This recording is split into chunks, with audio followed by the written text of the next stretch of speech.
Paula Fredriksen. First, I'll just say a few words about the series. As I think many of you know, this is a series offered under the auspices of the Religion and Diversity Project.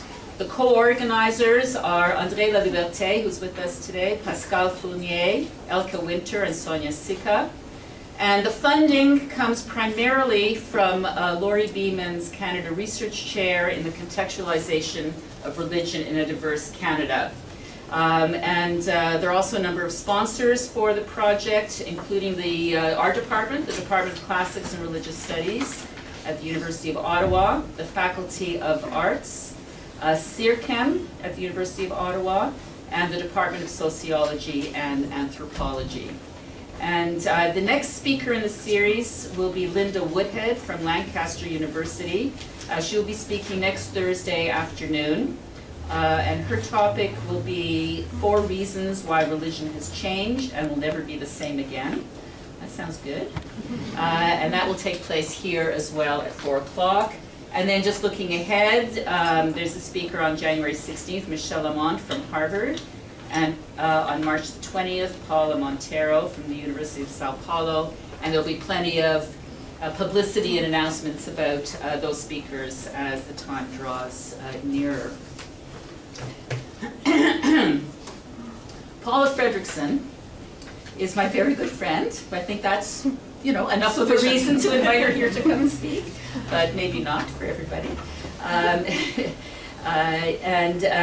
So I will say a bit more about her.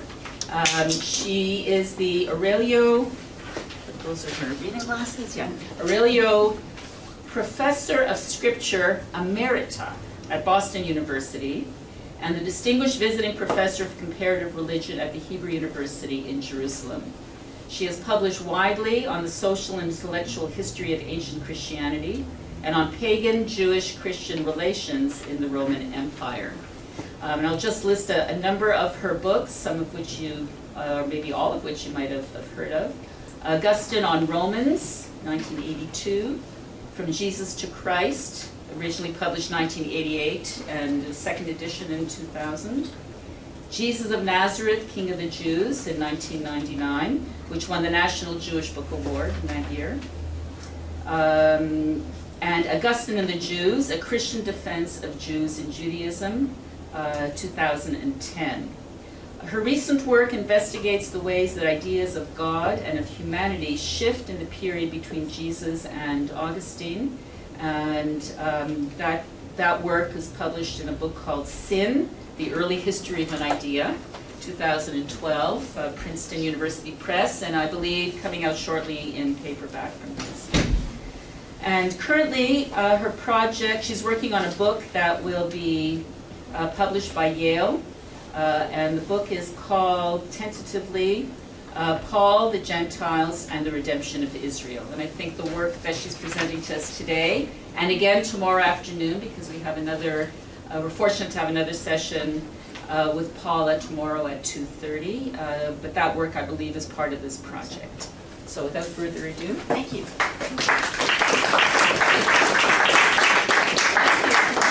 Very much. I know perfectly well that 4 in the afternoon is either tea time or nap time. So I appreciate you being here, and I want to thank my colleagues for the honor of the invitation to speak to you. This is a piece of larger work, as Adele just mentioned. I'm working on Paul within the context of late Second Temple Judaism, trying to place him coherently within the Greco-Roman world, and this afternoon's talk is about placing him in a world that is populated by multiple divine personalities as well as human ones. And Paul gets into trouble with just about all of them. And I'm trying to explain how that happens and why. So do most of you have the handout, or can you look on with the neighbor? This is the primary evidence for the talk. I'll be waving my hand toward it so you have a sense of what the primary evidence is when I make a statement, and if you can be within glancing distance of it, what I have will have more muscle mass to it. The points at the very beginning of the first page are sort of rules of the road if you find yourself in Greco-Roman antiquity. And the first point is that, and these are all different iterations of the same basic idea, that gods run in the blood in antiquity. What we think of as religion, and there really wasn't an idea or a word like religion. There's the word cult, but that's different. What we think of religion is a kind of family inheritance in antiquity, and it's something you're born into. So you're born into a family relationship with your gods. Another way of saying this is that ethnicity is a cult designation. If you know somebody's ethnicity, you know the gods they're involved in. And the protocols for showing respect, again, this is a Mediterranean culture, showing respect to that divine personality are inherited, and that's part of your patrimony, and it keeps you on the good side of your god. Conversely, cult is an ethnic designation. This also means, this is not a point I put in, but I thought of it as I was reviewing the handout, not only are humans ethnic in antiquity, they come from particular places, they have particular languages, they sort themselves in particular types of people groups, but this also means that gods are ethnic in antiquity.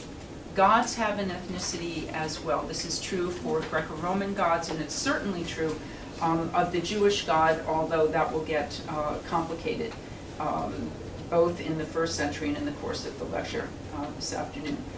Okay, ancient cities, like ancient households, are family-based religious institutions.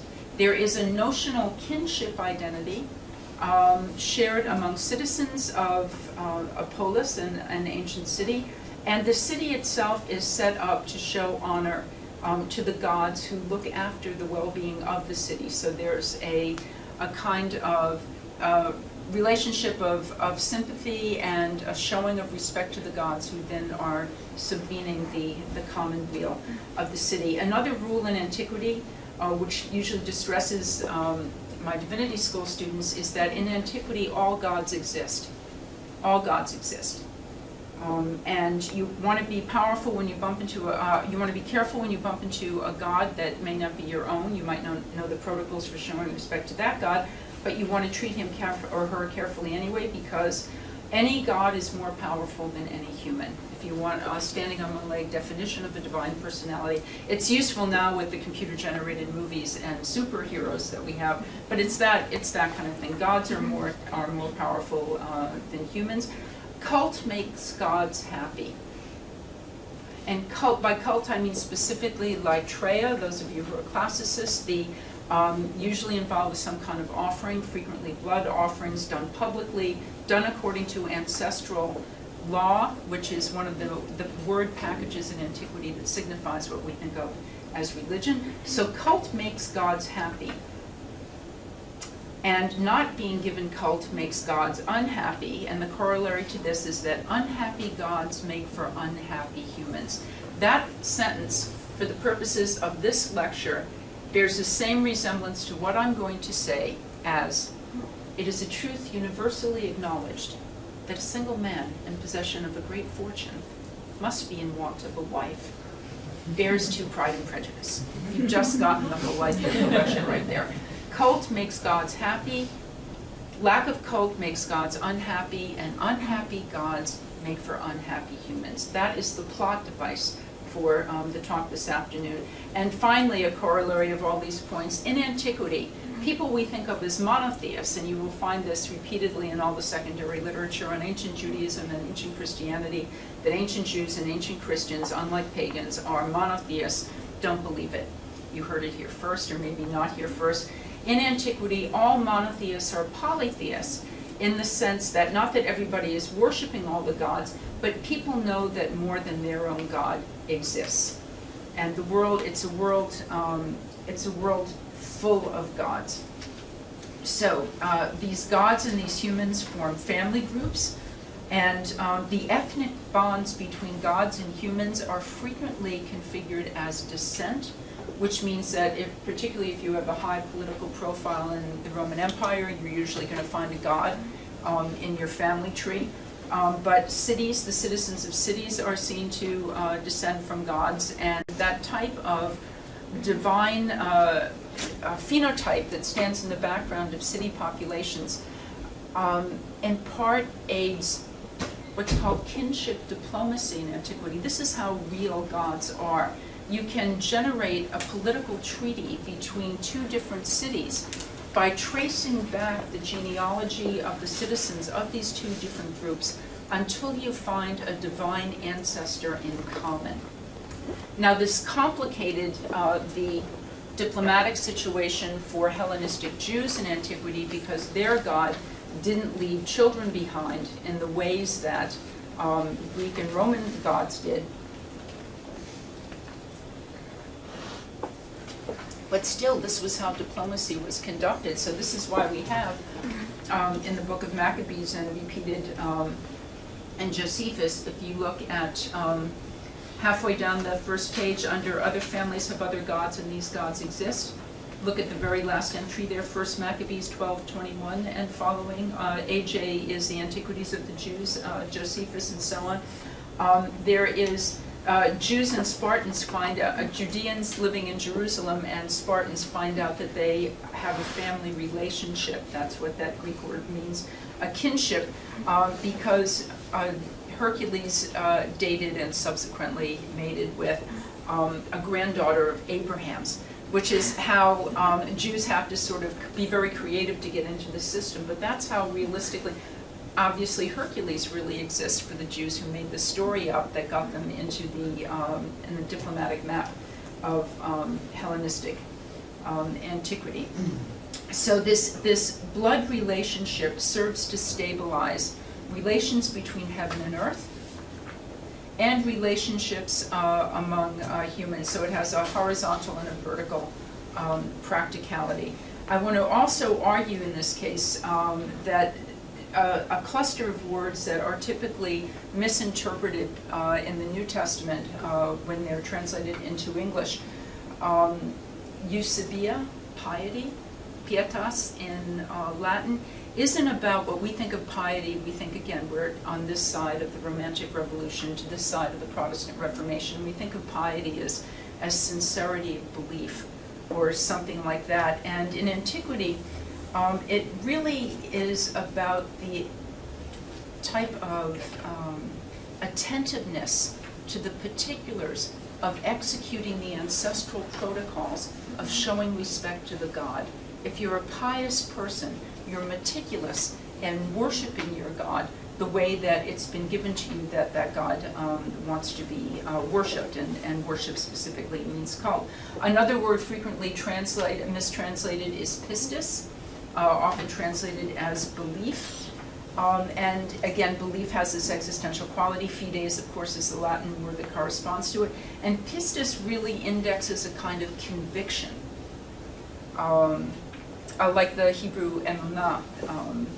It's not faith, it's a kind of conviction about the validity and value of the ancestral protocols that connect you with the divine. So, to sum up, all gods exist.